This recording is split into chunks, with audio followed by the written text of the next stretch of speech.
영혼은 안전합니다. 주 손길로 내 삶을 안으시니 그 평강이 나를 덮습니다. 내 아버지 그 품 안에서 내 영혼은 안전합니다.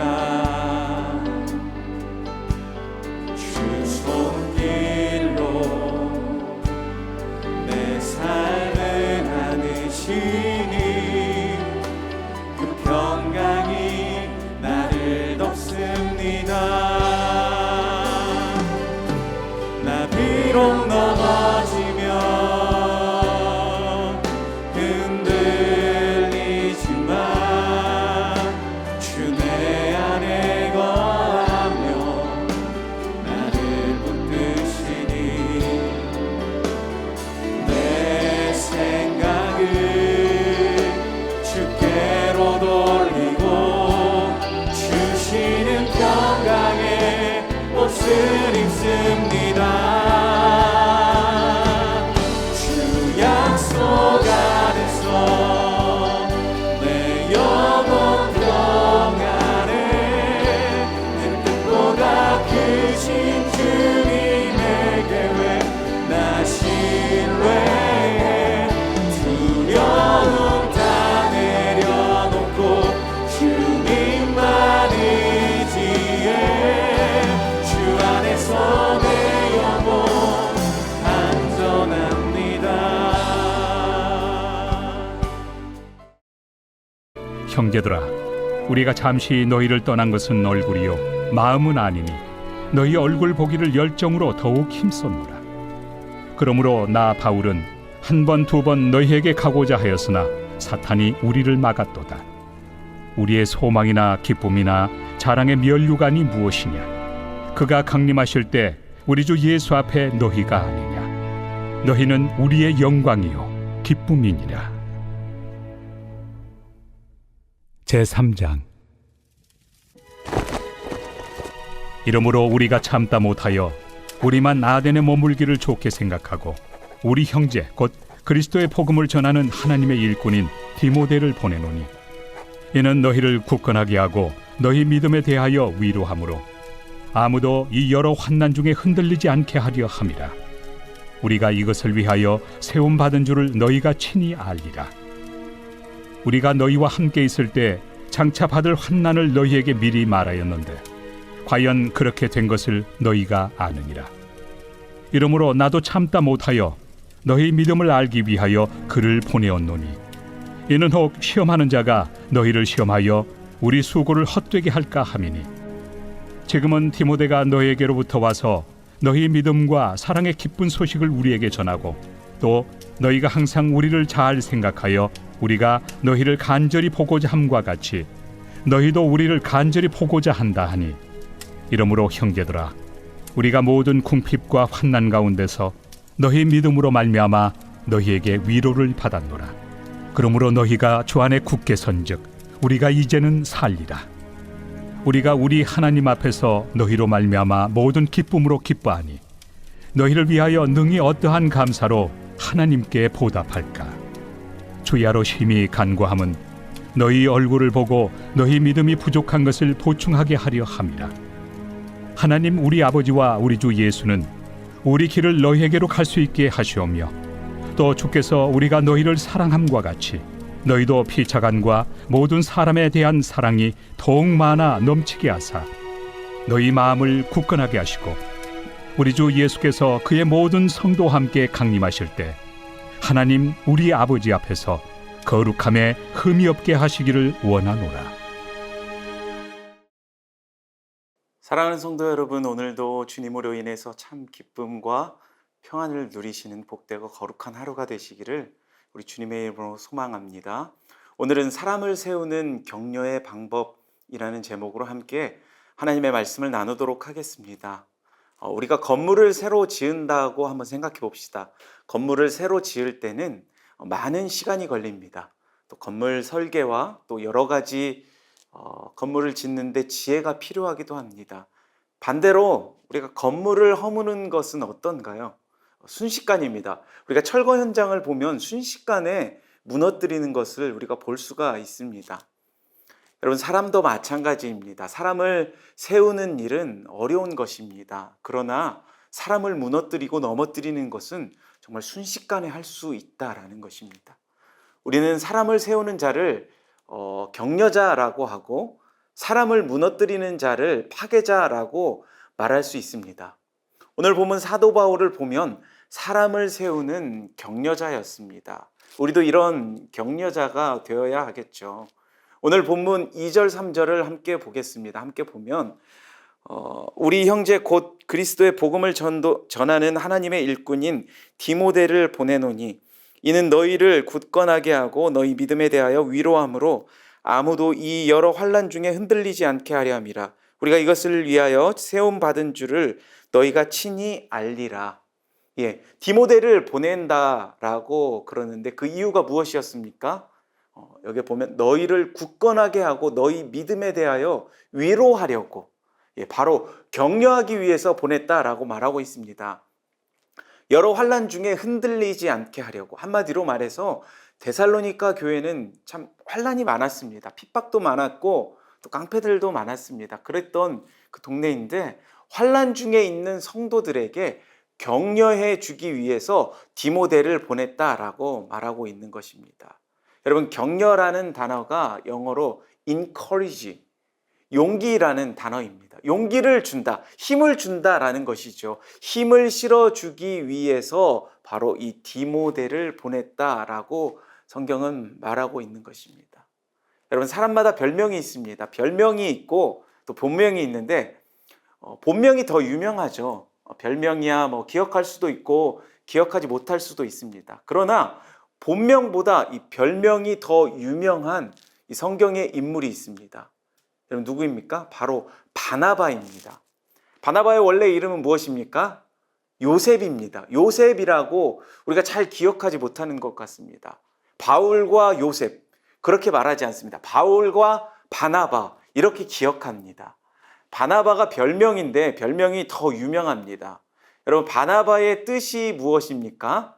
바로 격려자라는 뜻이 있습니다. 격려의 아들.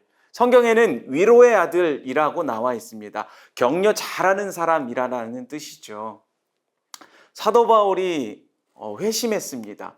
다메섹 도상에서 회심했는데 사도행전 9장 26절을 보니까 거기에 사울이 예루살렘에 가서 제자들을 사귀고자 하나 다 두려워하여 그가 제자됨을 믿지 아니하니라고 나와 있습니다. 사도 바울이 예루살렘에 얼쩡거리니까 사람들이 못 믿었습니다. 위장으로 믿고 우리를 다 잡아가려고 하는 거 아닌가라고 그렇게 생각해서 사람들이 두려워했다라는 것입니다. 곁에 오려고 하지 않았습니다. 그럴 때 26절, 그 다음에 27절에 보니까 바나바가 데리고 사도들에게 가서 그가 길에서 어떻게 주를 보았는지와 주께서 그에게 말씀하신 일과 다메섹에서 그가 어떻게 예수의 이름으로 담대히 말하였는지를 전하니라 라고 말씀하고 있습니다. 바나바가 사도 바울 그를 보증해 줍니다. 그가 진짜 예수 그리스도를 만나고 변화되었다라고 말합니다. 바나바가 격려하고 보증서 주니까 비로소 교류가 있었다라는 것입니다. 다리 놓는 사역, 중간에 다리 놓는 사역, 이게 굉장히 중요하다라는 것입니다. 바라기는 우리 모두가 바나바와 같은 이러한 격려자가 되길 원합니다. 여러분은 별명이 무엇입니까? 어떤 사람 중에는 별명이 투덜이가 있습니다. 원망과 불평이 많은 사람을 투덜이라고 합니다. 좋은 별명이 아니죠. 이 바나바와 같이 사람들을 격려하고 세워주는 그런 기쁨이 있는 별명을 가져야 할 것입니다. 오늘 말씀의 제목처럼 누군가를 격려하길 원합니다. 그러면 절대 잊혀지지 않을 것입니다. 어떠한 위기와 환난 가운데 있을 때에 나를 격려해주고 나를 세워주는 사람, 우리가 절대 그 사람을 잊지 않을 것입니다. 바라기는 우리 모두가 그러한 인생이 되길 원합니다. 그렇게 바나바하고 바울의 그러한 인생이었다라는 것입니다. 그렇다면 바울의 격려하는 이야기가 오늘 바로 본문 3장의 말씀인데 어떻게 격려할 것인가에 대해서 말하고 있습니다. 우리가 잘 모를 때에는 그냥 따라하면 됩니다. 바울의 격려를 한번 말씀을 통해서 한번 살펴봅시다. 첫 번째, 포기하지 말라라는 말로 격려하는 것입니다. 말로 격려해 주는 것입니다. 이것이 굉장히 되게 중요한 것입니다. 우리 본문 3절 말씀을 함께 보겠습니다. 3절 말씀에 아무도 이 여러 환난 중에 흔들리지 않게 하려 함이라. 우리가 이것을 위하여 세움받은 줄을 너희가 친히 알리라. 디모데를 보내서 말로 격려해 줍니다. 격려라는 이 헬라어 단어에서 성령님이 나왔습니다. 우리가 보혜사 성령이라고 하죠. 헬라어로 무엇입니까? 파라클레토스. 옆에서 위로해 주는 분이다라는 뜻입니다. 보혜사 성령을 영어 성경에서는 종종 컴포터라고 번역하는 것을 볼 수 있습니다. 바로 성령께서 바로 위로자이시다라는 것이죠. 성령의 이름 자체가 바로 격려자, 위로자라는 것입니다. 우리도 그런 사람이 되어야 한다라는 것입니다. 옆에 있어서 격려해 주는 사람. 사랑하는 성도 여러분, 격려가 무엇입니까? 격려는 다른 것이 아니라 어려운 일 당했을 때 옆에 있어 주는 것.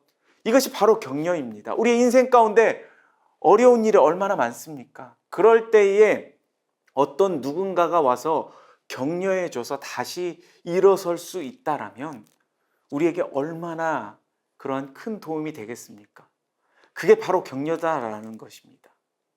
그것이 바로 성령이 하시는 일이고 우리 성도들이 해야 하는 그러한 일이다라는 것입니다. 우리가 왜 포기하고 싶을 때 많잖아요. 그럴 때마다 포기하지 마. 내가 도와줄게.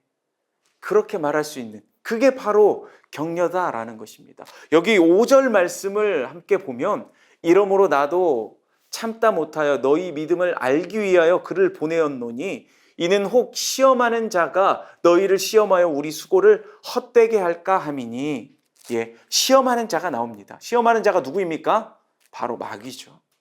우리를 계속해서 포기하게 만듭니다. 절망하게 만들고 오늘도 우리의 인생을 살면서 포기하고 싶고 절망 가운데 계신 분들이 계십니까?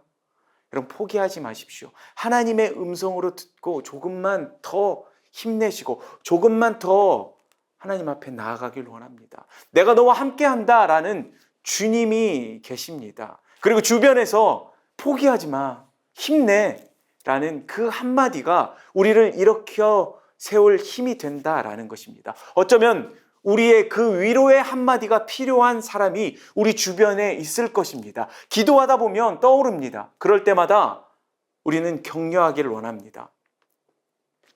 저도 목사지만 연약함이 참 많기 때문에 격려가 필요할 때가 많습니다. 그때마다 우리 성도님들의 격려의 한마디가 굉장히 힘이 됩니다. 제가 말을 못할 뿐이지 그럴 때가 너무나도 많습니다. 물론 성경 말씀에서 힘을 얻어야 하지만 때로는 그러한 주변에 힘을 주는 그러한 말씀들이 저에게 힘이 될 때가 있다라는 것입니다. 바라기는 우리 모두가 바나바와 같은 그러한 격려자가 되는 축복이 있기를 주님의 이름으로 축복합니다. 두 번째 격려하는 방법은 감사를 표현하는 것입니다. 우리 9절 말씀을 다시 한번 보겠습니다. 우리가 우리 하나님 앞에서 너희로 말미암아 모든 기쁨으로 기뻐하니 너희를 위하여 능히 어떠한 감사로 하나님께 보답할까? 데살로니가 교인들에게 감사하는 것입니다. 낙담하고 있을 때에 누군가가 와서 감사를 표현한다면 굉장히 위로가 됩니다. 감사를 표현할 줄 아는 사람은 위로자입니다. 감사에는 왜냐하면 위로가 있기 때문입니다. 그러면 감사의 반대말이 무엇일까요? 감사의 반대말은 욕하는 거나 나쁜 말을 하는 것이 아닙니다. 당연히 여기는 것이 감사의 반대말입니다. 우리가 흔히 식당에서 서빙하는 사람, 버스 운전기사분들 이러한 분들이 많이 있지 않습니까? 주위에 한번 곰곰이 생각해 봅시다. 얼마나 고맙습니까? 뭐 우리가 대가를 지불했다라고 해서 당연하게 여기지 말고 감사할 줄 알아야 하는 것입니다. 예, 집에서 아내가 뭐 고기도 구워주고 반찬도 만들어서 식사를 준비합니다. 처음에는 당연하다라고 생각했습니다. 생각해보면 참 감사하죠. 그렇게 안 해주는 사람도 많이 있는데 당연히 여겨서는 안 된다라는 것입니다. 제가 퇴근하고 집에 들어가면 자녀들이 반겨줍니다. 아빠 부르면서 달려와서 안깁니다. 굉장히 좋아해 줍니다. 이것도 감사하죠. 당연히 자녀니까 좋아합니까? 아닐 수도 있다라는 것입니다. 참 고마운 것입니다. 그렇게 사랑해 주는 것, 당연한 것이 아닌데 고마운 마음이 있습니다. 이렇게 감사를 표현하면 격려가 되는 것입니다. 이것도 마찬가지입니다. 기도를 하면서 내가 누구에게 감사를 표현해 볼까? 이렇게 하는 것입니다. 사도 바울이 굉장히 머리가 좋은 것 같습니다. 데살로니가 교인들이 어려움을 당하잖아요. 힘내라고 말로만 격려하지 않고 그들에게 감사를 표현합니다. 내가 너희들 때문에 너희들이 그렇게 해줘서 내가 참 감사하다. 그러니까 거기에서 힘을 얻게 되는 것입니다. 더 헌신하고 그 말씀을 들으니까 더 충성하게 된다라는 것입니다. 감사가 격려가 된다라는 것이죠. 모든 것을 당연하게 여기지 않고 작은 것에서도 감사할 줄 아는, 감사로 격려할 줄 아는 우리 믿음의 성도님들이 되시기를 주님의 이름으로 축복합니다. 세 번째 격려의 방법은 기도로 격려하는 것입니다. 10절, 오늘 본문 10절 이하의 내용은 기도의 내용입니다. 특별히 우리 12절 말씀을 보니까 또 주께서 우리가 너희를 사랑함과 같이 너희도 피차간과 모든 사람에 대한 사랑이 더욱 많아 넘치게 하사. 무엇을 놓고 기도했습니까? 사랑을 놓고 기도했습니다. 우리가 사랑을 하기 위해서는 먼저 주님의 사랑을 받아야 합니다. 우리 안에는 여러분 사랑이 없습니다. 사랑이 없는 이유가 무엇인지 아십니까? 하나님의 사랑을 받지 못했기 때문입니다. 하나님과의 사랑의 관계가 있어야 하는 것입니다. 우리에게는 아무것도 없습니다. 사랑을 받으면 우리가 사랑을 할 수 있는 것입니다. 사랑에서 바로 에너지가 나오게 된다라는 것이죠. 그 열정은 바로 사랑에서 나옵니다. 요한복음 3장 16절에 뭐라고 나와 있습니까? 하나님이 세상을 이처럼 사랑하사, 사랑하시니까 독생자를 우리에게 주셨습니다. 사랑에서 바로 그 힘이 나온다라는 것입니다. 세상에서 가장 강력한 것이 무엇입니까? 바로 이 사랑입니다. 사랑이라는 것입니다. 그러기 위해서는 먼저 하나님의 사랑을 깊이 받아야 한다라는 것이죠. 사랑받은 사람이 먼저 사랑할 줄 아는 것입니다. 사랑하면 전달이 됩니다. 그 다음에 13절 말씀을 보면 너희 마음을 굳건하게 하시고 우리 주 예수께서 그의 모든 성도와 함께 강림하실 때에 하나님 우리 아버지 앞에서 거룩함에 흠이 없게 하시기를 원하노라 라고 말씀하고 있습니다. 마음을 굳건하게 하기 위해서 기도한다라는 것입니다. 여러분 요즘에 참 우리 가운데 멘붕이 많지 않습니까? 우리 시기적으로도 그렇고 피해를 입은 사람들도 많고 참 사람들의 아픔이 너무 많습니다. 가정적으로 또 직장에서 학교에서 또는 경제적으로 다들 힘들고 어렵고 참 우리 마음 가운데 아픔이 많이 있는 것 같습니다. 여러분 그래서 기도하는 것입니다. 마음을 굳게 하기 위해서 기도한다라고 합니다. 내가 너희를 위해서 기도한다. 이것이 격려입니다. 이것보다 더 좋은 격려가 어디 있겠습니까? 그러므로 우리는 상황을 관리하는 것이 아니라 우리의 마음을 관리하는 것입니다. 마음을 굳건하게 하기 위해서 기도하는 것입니다. 그러면서 마지막에 무엇을 위해서 기도합니까? 종말을 위해서 기도합니다. 우리는 주님이 오시든지 우리가 주님 곁으로 가든지 주님을 만나게 될 것입니다. 그때에 흠이 없는 모습으로 만나야 하겠죠. 그러기 위해서는 우리가 십자가 붙들고 믿음으로 서기를 원한다라는 것입니다. 여러분 지금 고난이 문제가 아니라 훗날 주님 앞에 서게 될 텐데 그때에 하나님, 제가 믿음 지키다가 왔습니다. 믿음의 선한 싸움 싸우다가 왔습니다. 그러한 고백이 있어야 할 것입니다. 여러분, 그것이 바로 격려입니다. 나는 격려받기 원합니다. 너무 힘듭니다. 그렇게 말하는데 여기에도 원리가 있습니다. 먼저 격려하는 것입니다. 누가복음 6장 38절에 주라 그리하면 너희에게 줄 것이니 곧 후히 되어 누르고 흔들어 넘치도록 하여 너희에게 안겨주리라. 너희가 헤아리는 그 헤아림으로 너희도 헤아림을 도로 받을 것이니라. 예, 여기서 먼저 주라라고 나오죠. 먼저 주라는 것입니다. 그리하면 너희에게 줄 것이니, 먼저 주면 하나님께서 주신다라고 하십니다. 후히 되어 누르고 흔들어 넘치도록 하여 너희에게 안겨주리라. 우리가 헤아리는 그 헤아림으로 도로 받는다라고 합니다. 그러므로 격려를 받기 원하십니까? 저도 격려 받기를 원합니다. 그러기 위해서는 먼저 우리가 격려해야 한다라는 것이죠. 감사받기 원합니까? 먼저 감사해야 하고, 기도 많이 받기 원하면 기도 많이 해야 한다라는 것입니다. 여러분, 이것이 원리입니다. 이것이 바로 격려입니다. 여러분, 교회는 격려 공동체입니다. 이것을 잊지 말고 사도 바울과 같이 우리 데살로니가 교회, 굉장히 고난 많았고 환난 많았던 성도들에게 그렇게 격려했던 것처럼 우리 또한 그러한 격려자가 되기를 바랍니다. 말씀을 정리합니다. 격려는 이 사람을 세우는 힘이 됩니다. 어떻게 격려합니까? 포기하지 마. 말로 격려합니다. 그리고 감사의 표현을 통해서 격려합니다. 마지막으로는 기도를 통해서 격려함으로 이 사람을 세울 수 있는, 바라기는 사도 바울과 같은 격려의 사람, 믿음의 신실한 성도님들이 다 되시기를 우리 주님의 이름으로 축원합니다. 우리 함께 이 기도 제목을 붙들고 이렇게 기도하며 나아갈 때에, 첫째, 격려의 말로 위로하고 힘을 주는 믿음의 사람이 되게 하옵소서. 둘째로, 모든 것을 당연하게 여기지 않고 항상 감사할 줄 아는 인생이 되게 하옵소서.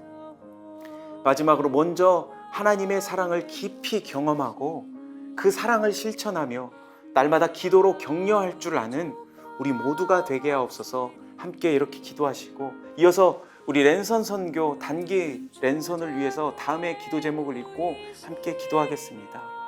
첫째, 해외 랜선 단기 선교에 참여하는 동안 모든 선교대원들에게 열방을 향한 하나님의 사랑을 알고 경험케 하셔서 더 많은 영혼들을 가슴으로 품게 하시며 더 사랑의 교회가 만민을 위하여 기도하는 주님의 집이 되게 하소서.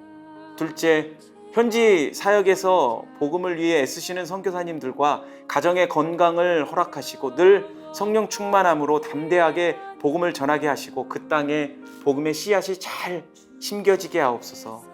마지막으로, 랜선으로 진행되어지는 시간 동안 와이파이의 문제로 인한 어려움이 없도록 하셔서 일정이 원활하게 진행될 수 있도록 마지막 날까지 주관하여 주시고 보호하여 주시옵소서. 우리 함께 기도하도록 하겠습니다.